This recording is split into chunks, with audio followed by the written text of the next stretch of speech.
Josiah साहब, आपने बड़ी सॉलिड गुफ्तगू ये कर रहे हैं एविडेंस के हवाले से, लेकिन हमने पुलिस के आला अफसरान से ये सुना है कि अदालत जो है उन्होंने कोई नया हुक्म जारी किया है जिसमें वो ये जो डीएनए है, सीडीआर है, सीसीटीवी फुटेज है, इसको बतौर शहादत मानती नहीं है।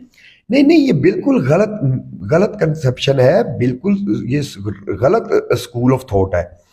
ये तीनों जजमेंट्स, एक और जजमेंट है सुप्रीम कोर्ट की, जिसमें उन्होंने कहा है कि जब आप देखें इस इन मुकदमात में जो है वो बहुत बहुत बड़ी बड़ी सजाएं हैं।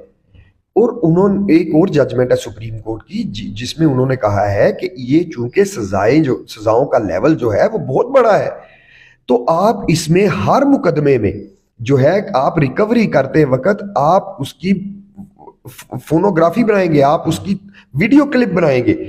और इन एक ये जजमेंट है, एक आसफ सईद खान खोसा साहब की जजमेंट है, एक नूर मुकद्दम केस है।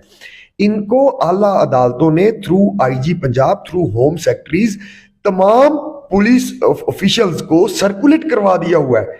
ये तो बिल्कुल ही गलत स्कूल ऑफ थॉट है कि जी एंटरटेन नहीं होगी।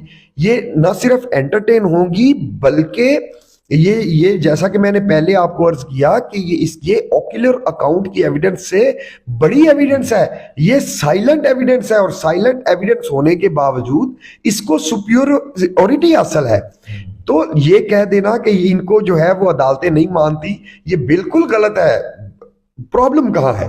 प्रॉब्लम ये है कि हमारी बदकिस्मती से हमारे इदारे जो हैं वो वेल ट्रेन्ड, वेल इक्विप्ड नहीं है, जिसकी वजह, और ये मलबा डाल देते हैं अदालतों पे। अदालतों ने तो बड़ी कैटेगोरिकल जजमेंट्स दी हुई हैं, और थ्रू प्रॉपर चैनल ये इनको सर्कुलेट करवाया गया हुआ है कि आप इन इन इन पैरामीटर्स को जो है वो फॉलो करेंगे। अब अगर इदारे इनको फुलफिल या उन पैरामीटर्स को अडॉप्ट नहीं करते तो लामहला इसी वजह से इसका रिजल्ट यही है कि एक्विटल रेट हमारा ज्यादा है।